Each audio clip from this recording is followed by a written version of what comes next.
Welcome every one. آج ہم جو آپ کو اسٹوری سنا رہے ہیں وہ ہمیں بھیجی ہے حفصہ نے. انہوں نے اپنی کہانی میں بتایا ہے، میں اپنے والدین کی ایک ہی بیٹی تھی. میرے والدین میں بنتی نہیں تھی. میرے والد کوئی کام نہیں کرتے تھے اور والدہ دوسروں کے گھر کھانا پکانے کا کام کیا کرتی تھیں.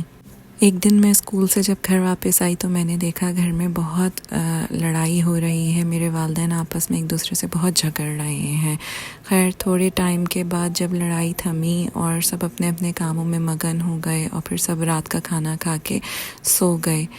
صبح میری جب آنکھ کھلی تو گھر میں بہت شور تھا. میری والدہ بہت پریشان تھیں. میں نے ان سے پوچھا تو انہوں نے مجھے بتایا کہ میرے والد میری والدہ کا چھوٹا موٹا زیور اور جمع کیے ہوئے پیسے لے کے کہیں چلے گئے ہیں. میری والدہ نے ان کو تلاش کرنے کی بہت کوشش کری پر وہ ناکام رہیں. کیا کرتی، تھک ہار کر انہوں نے میرے والد کو تلاش کرنا چھوڑ دیا. اب ان کو یہ فکر تھی کہ بس میں اور میری والدہ ہم کیا کریں. ہم کرائے کے ایک کمرے کے فلیٹ میں رہتے تھے. خیر جیسے تیسے کر کے میری والدہ نے اپنا کام دوبارہ شروع کیا، وہی دوسروں کے گھر نوکری کرنا. جیسے تیسے کر کے ہمارا گزارا ہو رہا تھا. ہم اس ایک کمرے کے گھر میں رہ رہے تھے، جیسے تیسے اپنا گزر بسر کر رہے تھے. میری والدہ نے گھر میں کھانا پکانے کے ساتھ ساتھ سلائی کا بھی کام شروع کر دیا تھا. ہم دونوں کا گزارا اسی طرح چل ہی رہا تھا.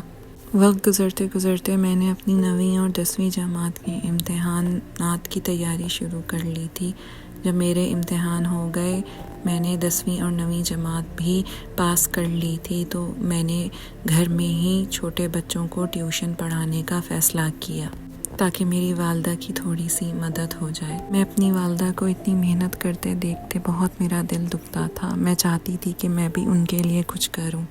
تھوڑے ٹائم کے بعد میں نے بھی چھوٹی موٹی اسکول میں نوکری شروع کر دی. صبح میں اسکول میں پڑھاتی چھوٹے بچوں کو اور دوپہر میں ٹیوشن کی کلاسز دیتی انہی چھوٹے بچوں کو.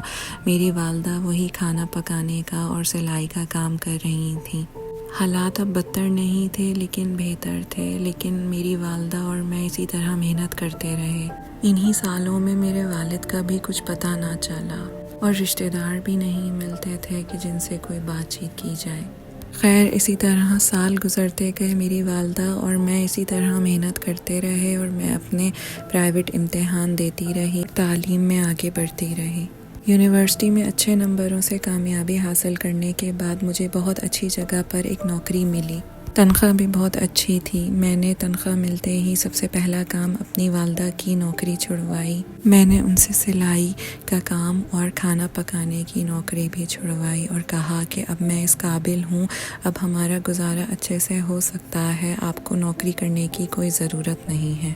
میری والدہ نے میرے کہنے پر یہ ساری چیزیں تو کریں لیکن انہوں نے فارغ ٹائم میں چھوٹے بچوں کو سپارہ پڑھانے کی بات شروع کر دی. وہ چھوٹے بچوں کو سپارہ پڑھانے لگی تاکہ وہ گھر میں اکیلی بھی نہ ہوں اور چھوٹے بچوں کو سپارہ بھی پڑھا سکیں. اسی طرح دن گزرتے گئے اور ہمارے حالات بہتر سے بہترین ہوتے گئے. اب ہم ایک کمرے کے فلیٹ میں نہیں رہتے، اب ہم ایک اچھی جگہ رہتے ہیں. میری والدہ اب اپنے گھر میں سکون سے آرام کرتی ہیں، آرام سے رہتی ہیں اور میری تعلیم کے حساب سے میری نوکری اور اس کی تنخواہ بھی بہت اچھی ہے کہ ہم اچھے سے اور سکون سے گزارا کر رہے ہیں. آج میں بہت خوش ہوں اور مطمئن بھی ہوں اور یہ سب میری ماں کی دعاؤں کا اور ہماری محنت کا ہمیں صلہ ملا ہے کہ ہم اچھے سے زندگی گزار رہے ہیں. آج ہم اپنے اللہ پاک کا اتنا شکر ادا کرتے ہیں کہ انہوں نے ہمیں سرخرو کیا، ہماری محنت کا ہمیں پھل دیا. میں اور میری والدہ جتنا بھی پچھلے وقت سوچتے ہیں، ہم خدا کا لاکھ لاکھ شکر ہی ادا کرتے ہیں کہ اس نے ہمیں اچھے سے اچھی زندگی دی. پرانا وقت گزر گیا لیکن اب میں صرف آگے بڑھتی ہوں اور محنت کرتی ہوں صرف اپنے اور اپنی والدہ کے اچھے مستقبل کے لیے. اور میں مطمئن ہوں اپنی زندگی سے اور کوشش کرتی ہوں کہ میں اپنا مستقبل اور سنواروں اور اس میں میری والدہ کی بھرپور دعائیں میرے ساتھ ہیں. ہم نے اپنی زندگی میں کبھی ہمت نہیں ہاری اور آج ہم کامیاب ہیں، خوش ہیں اور مطمئن ہیں. تو یہ سٹوری ہمیں بھیجی تھی حفصہ نے. امید ہے کہ آپ کو اس سے کچھ اچھا سبق ملا ہوگا. آپ لوگ بھی چاہیں تو ہمیں اپنی سٹوریز سینڈ کر سکتے ہیں نیچے دیے گئے ہوئے ای میل پر. اور پلیز لائک کیجیے اور سبسکرائب کیجیے میرا چینل. تب تک کے لیے ٹیک کیئر.